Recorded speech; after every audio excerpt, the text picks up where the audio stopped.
All right, guys, what's going on? This is Ryan, aka Cantor and Clark with BlockRoots, and it is 1:06 p.m. New York time on Tuesday, April 28th.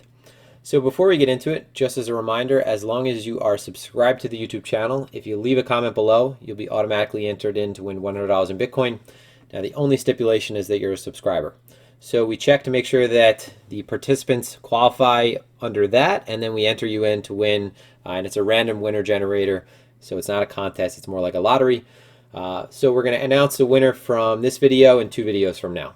Okay, so what I want to talk about in this video, 2 things. All right, this post right here. So we're going to get into this, how this is a sentiment tool, how this works. All right, how this is not only a sentiment tool, but how we can gauge that this is likely maybe a positioning tool as well. Okay, because those two more or less go hand in hand. And then I want to talk about, or rather I want to offer you something that I think can bring value to your trading regardless of what style or method you use. It might not apply if you're some type of highly quantitative trader, but I think for 90% of the listeners, this will bring a certain level of improvement to your trading. All right, and this is something that costs nothing. All it requires is your time, discipline, practice, things that we all hopefully have if we're trading to begin with. This is something that was popular a long time ago, and it's become less popular as more and more tools have been developed and are at our disposal, but something that you can do on your own, and it's something that's actually pretty fun, right, to challenge yourself. So we'll get into that towards the end of this video. So I've been posting a lot on Twitter lately. I've been posting a lot of trades lately. I've had phenomenal amount of success trading Link, and it took time because I was getting my ass handed to me for a while by Link. My win rate over the last month and a half was just shy of 80%. All right, so at one point I had 11 winners in a row, which maybe for some people, depending on their style, if they're scalpers, maybe they're familiar with even higher numbers than that. But for my approach, this was it was not monumental, but it was pretty great, right? I had a great trade. I had a great month trading Link, and I shared a good amount of those trades on Twitter. Now, Josh and I are partnered with Phemex. All right, so I wouldn't partner with any exchange if I didn't think it was the best exchange and they weren't going to be offering the best possible products and features. All right, so Josh and I are privy to what Phemex is going to be offering in the near future. Obviously, we can't share that with you, but I'll just say that no other derivatives platform is offering it, and I don't think that any other derivatives platform has plans to offer it in the near future. We're not just talking about the traditional assets that they're adding, as such as gold that they've already added. It should be no surprise that 8 ex-Morgan Stanley employees that built trading systems and algorithms are putting out a tremendous product. All right, so I trade Link here. I get phenomenal execution, barely any slippage, and if you want to check out the platform, check out the link below. It's Phemex.trade. So this post that we're looking at, okay, I said I'm all for a healthy correction eventually, but you cannot trade on that. All right, so there's a lot of people that make calls, right? The market's gone up a certain amount, and they say, well, it's going to come down. It's going to come down. The market goes down a lot and they say the opposite, right? Oh, it's going to go back up. Oh, it's going to bounce. Well, yes, but it's a matter of when, right? So for the S&P 500, for example, for the last 10 years, the entire bull market and more, you've had people that have been calling for the drop, all right? Calling for something and getting it right and timing it are 2 vastly different things, okay? In a market, all right, in any market, there's a certain level of mean reversion. So just by that alone, you are going to have a level of accuracy to any call, right? If the market moves down over a certain period of time, what is your time frame by saying that it's going to move back up? Does that mean in the next few hours? Does that mean in the next week? Does that mean in the next month, the next year, the next decade, right? So you could just see how this is kind of useless, all right? So what I was saying is right now it seems that long and short term, the market is positioning for more downside, all right? Skew and futures term structure in backwardation. And I don't mean backwardation applying to skew as well. There's no skew backwardation. So I'm talking about skew and then futures term structure and backwardation. Okay, so what do we talk about when we're talking about sentiment? All right, first let's just qualify sentiment, because a lot of times you'll see people use just Twitter sentiment, and you're onto something right if you're seeing that a majority of people are posting the same thing or posting the same outlook. All right, now you're right in assuming that that perception of those participants, their opinions are likely accompanied by actions, right? So if I am bearish on something, a bearish bias is probably going to be accompanied by what type of behavior? What am I going to be doing in the market? I'm probably going to be selling it, right? I'm not going to be buying it. Okay, so when you see something like the market sentiment overall is extremely bearish, right, and price is not continuing to move down, well, then that's likely an indication that there maybe is no one left to sell, right? Because all those participants, if they're bearish, all right, then what have they already done, or what do they plan on doing? Well, past a certain amount of time, the market has probably absorbed all of that information. At that point, they've taken their actions. If the market's not continually moving down, there's only one place for the market to go. All right, so this is the same concept on lower time frame order flow, right? So what we're going to be talking about right here is, you could call this higher time frame order flow analysis. And what we're analyzing is sentiment and higher time frame positioning, okay? Now, positioning is important. The same way that we talk about positioning on the lower time frame, when we see that a level is heavily sold, all right, whenever a level has something like a cumulative volume delta divergence, when there's a very large negative delta, or a very negative delta rather, into a support, and we see that the market cannot continue to move down, but rather it's starting to regain ground to the upside. Well, what this says is that for all the effort that the market put into moving it down, and let's say that we're looking at a low time frame, on that low time frame, it was unable to, and the only thing left to do is, for lack of better terms, is to punish those participants. And we see this happen all the time in crypto, on the low time frames and on the high time frames, right? So what we're looking at is something that gives you an indication of what higher time frame positioning is and what market sentiment is, all right?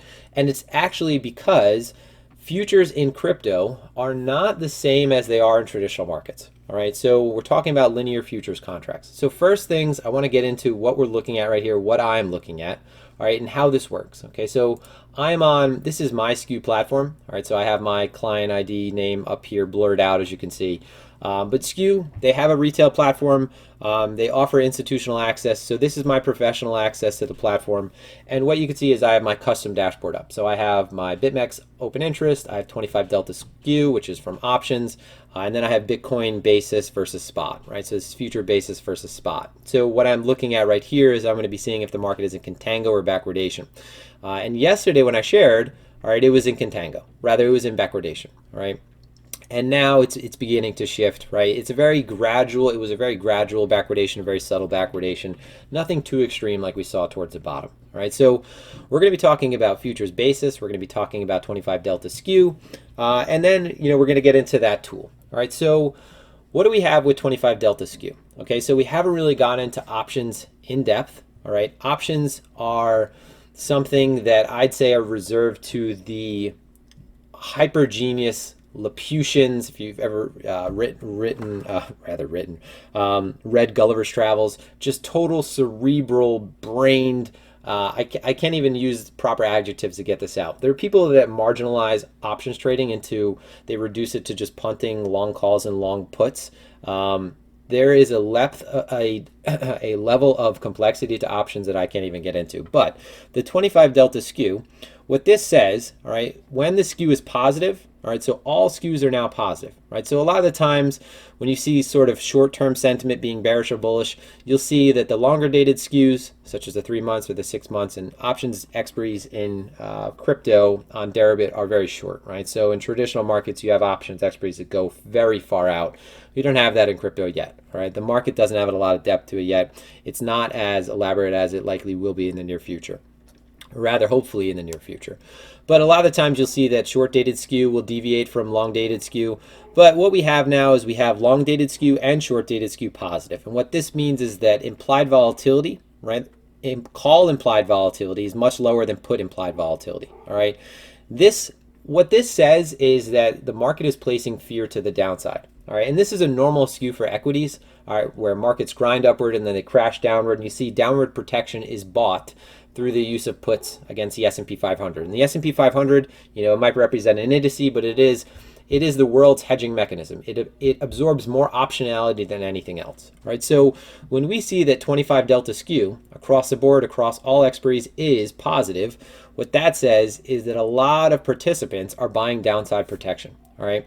They're not thinking that risk is to the upside, they're thinking it's to the downside, all right? And you're gonna perceive risk if you're what? Likely long, right? So if you're likely long, or let's say that they're not in this case long, the underlying, but they're positioning in a directional way using options, right?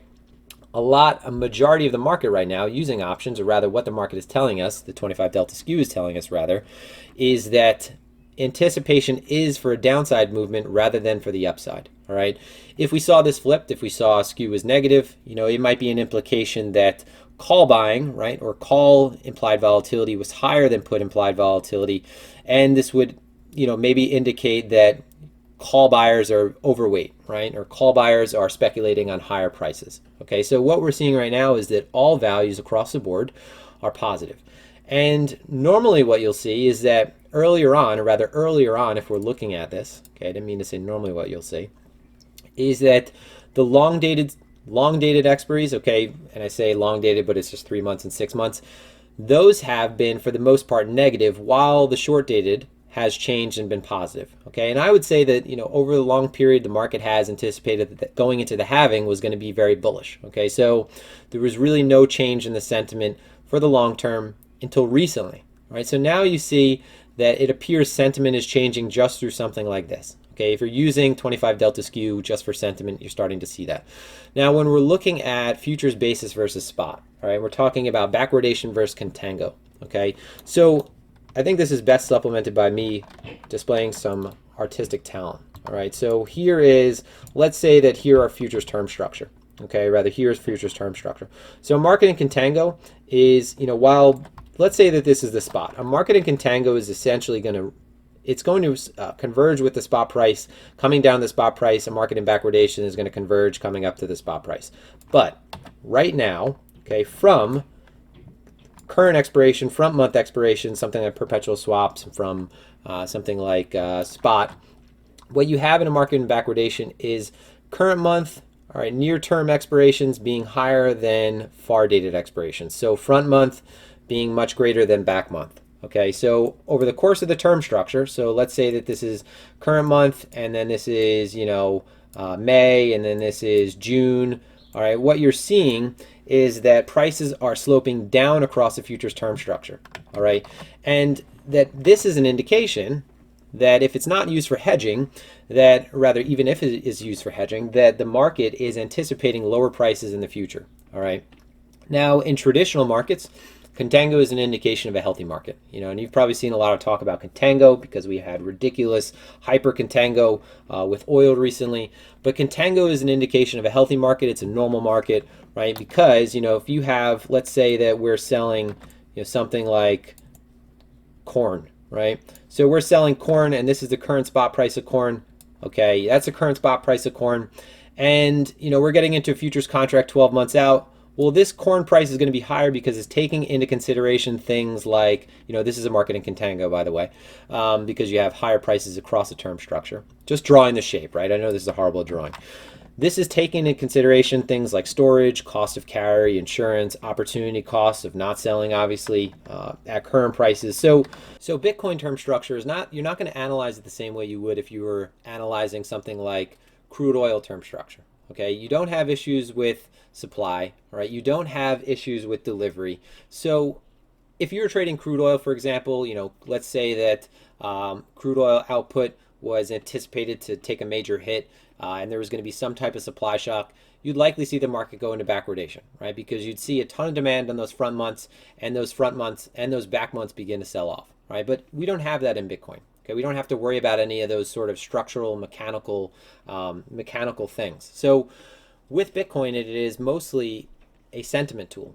All right, it's a sentiment tool in that it says there's a ton of interest in selling the future rather than buying it. All right, normally the market with Bitcoin and crypto is going to be in contango. And when we take this in context with market structure and major contextual areas, well, you have the market continually, you have to take it in context with not only these areas, but how the market is behaving. You have the market continuing to move up, but all of these implications are, rather, all of these tools are implying that the market is bearish, right? The market is bearish, but it continues to move up. Okay, so positioning cross futures term structure, positioning through something like options implied volatility, right? Put skew relative to call skew is saying that the market is bearish, right? But the market is continuing to grind upward. Funding as well. Funding for a majority of this period was negative. Okay, and funding is, again, that's a mechanism that is used to tether the spot price to a perpetual swap, right? Because there will normally be a basis between those two, and perpetual swaps don't expire, but they still do have to settle against the index, right? Because in traditional futures, futures are going to settle eventually with the spot price, right?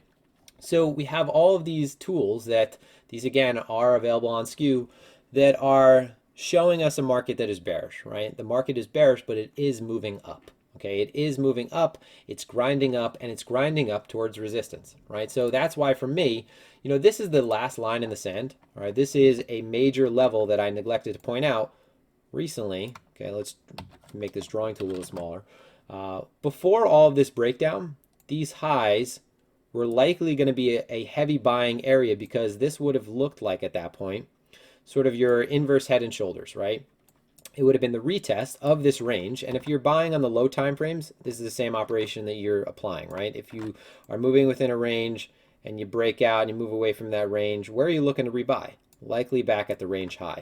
So this area was an area of importance, right? From a participation standpoint. So we lost that area, and it should be no surprise that even though we've regained these previous levels, okay, so weekly levels, monthly levels, yearly open, the last level that we're contending with, which was our last shelf before completely falling into the abyss, is this 7,800, 7,850 level, all right?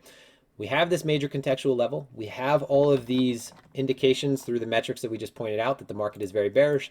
And the last time we actually saw this was down here, where the market was in similar positioning across futures term structure, something like option skew, and then looking at funding, right? For the majority of this move, funding being negative, and for the majority of this grind upward, funding being negative as well.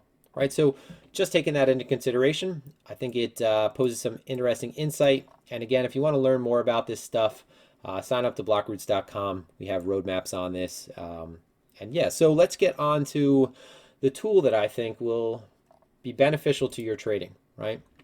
And this is free, okay? And this is how it used to be done. People used to take a chart on a piece of paper. They used to, close their eyes, whatever you want to do, cover up the chart to that point, okay, and then begin to play it as if we're starting from that point. Now, you don't have to do this, right? You don't have to do this sort of crude method, old school method where you're literally taking a box and trying to cover these levels, right? What you can do, because this is going to eliminate the next part, which is drawing, okay? What you can do on TradingView, and I suggest you do this, build a list of any charts, right? I did this morning. I built a list of some shit coins on Binance, right? And I only got through the A's, B's, and C's because you can't just add the whole exchange to a watch list, apparently. And I wanted to go on to things that I hadn't recognized because I don't trade alts. All right, so what you can do is pull out any alt. Let's say we're just going to pull out basic attention token. Okay, so pull out basic attention token. Let's go to the weekly chart. Now, close your eyes, put your hand on the screen. I don't care what you have to do, but you can make this work, all right? Pick a spot on the chart, go to replay, go to that spot. Let's say it's right here. We've determined that this is the area. We haven't paid attention to any of this. You're not familiar with this coin. Maybe even use a Forex pair, use a different asset, use a technically traded market though, right? Use maybe a commodity, a Forex pair, or a crypto that you're unfamiliar with. Hit that button, all right? And now what you've done is you've eliminated all this price action and you have this play bar down here. So now what you can do is you can apply your trading style to the current conditions. Let's say I'm going to be going off of weekly levels. All right, so I'm going to map out my weekly swing high, my weekly swing low.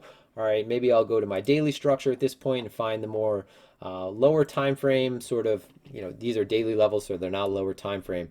But again, sort of finding these areas within microstructure. Maybe I'll go down to the 4-hour time frame. Maybe we'll go off of this swing high.